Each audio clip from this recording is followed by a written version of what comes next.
between Turale and Umrok. I got all the villages are submerged by the water, as you might have seen in the photo.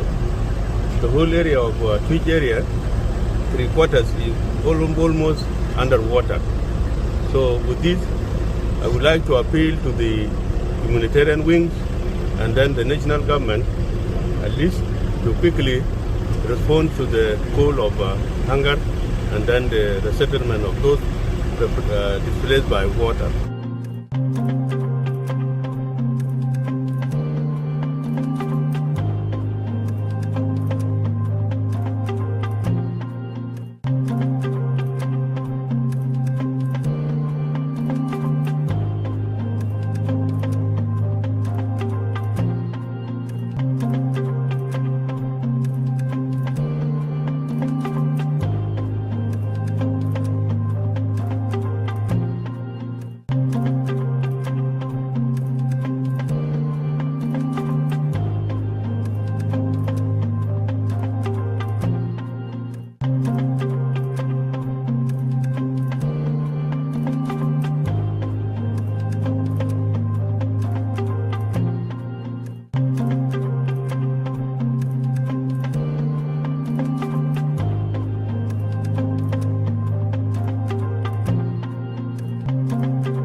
All the houses are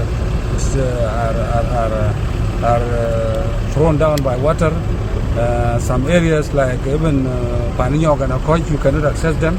You cannot go to them, to those places, because of flood.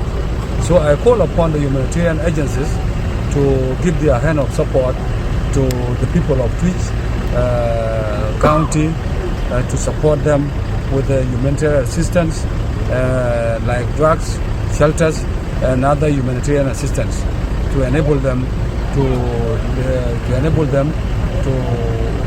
cover the gaps